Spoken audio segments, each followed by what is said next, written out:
যাও পরে রোজির খাবে শিশুপুত্র কামালকে দরবারে পাঠিয়ে দেশ আমার শিরোধার্য। আমি এখনই যাচ্ছি মহারাজ।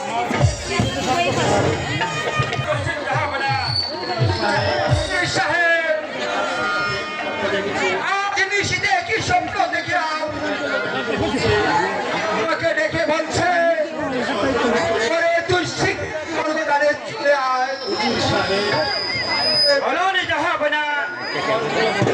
আমার মনে হয় আমি আর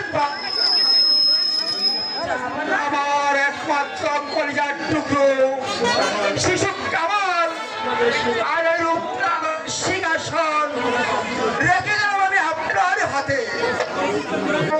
আমার রূপনগরের হিন্দু মুসলমান গরিব দুঃখী প্রজাদের আপনি পুত্র সমস্ত স্নেহ করবেন, তাদের সুখে আপনারা হবেন সুখী আর তাদের দুঃখে আপনারা হবেন দুঃখী। আপনি কি বলছেন জাহাপানা? আমি যা সহ্য করতে পারছি না জাহাপানা। এই অল্প বয়সে আমাকে একা পরপারে চলে যাবেন? এই দুনিয়া থেকে সবাই নিয়ে চলে যেতে ভাবতে পারছি না বেগম, অল্প বয়সে অকাল মৃত্যু আমাকে জাহাপানা এসো বাবা কামাল, পিতা পিতা গো, তুমি আমায় একা মেরে চলে যাবে? কাঁদিস না বাবা কামাল, শুধু আমার মনে এই দুঃখ রইল আমি তোকে নিজ হস্তে মানুষ করে যেতে পারলাম না। রাজ মুকুট তোর মাথায় পরিয়ে যেতে পারলাম না। বস বাবা কামাল, তুই এই সিংহাসনে বস। আমি জীবিত থেকে দেখে যেতে চাই আমার একমাত্র কামাল এই রূপনগরের সিংহাসনে বসেছে। জাহাপানা জাহাপানা কেদরা বেগম, আজ থেকে রূপনগরের সিংহাসন আমি রেখে গেলাম তোমার হাতে। জাহাপানা কামাল উপযুক্ত হওয়া না পর্যন্ত তুমি রাজ্য পরিচালনা করবে। আপনি কি বলছেন? রাজ্য পরিচালনা, সেই জন্য আপনি কোনো চিন্তা করতে হবে না ওজির সাহেব।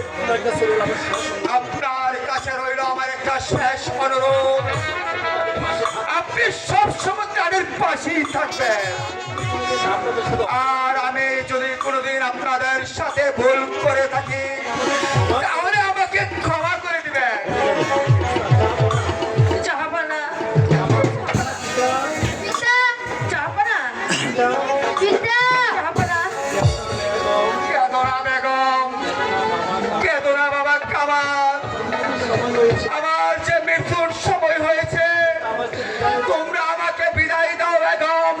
আমার যে সময় হয়েছে আমাকে দেখো কাজে আসছে, বিদায় দাও বিদায়।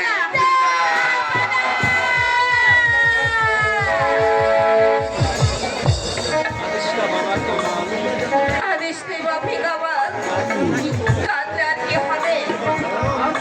তোমার পিতা যার কোনোদিন ফিরে আসবে না। আগো সত্যি পিতা আমাকে মেরে চলে গেছে? পিতা আর কোনোদিন ফিরে আসবে না? না বাবা কামাল না, সে আর কোনোদিন ফিরে আসবে না। এসো এসো বাপি, তুমি আমার বুকে এসো। আগো কার কুলে যাব? কাকে পিতা বলো না ডাকবো? বলো বলো মা বলো। কেন বাবা, আমি তো রয়েছি। বেদনা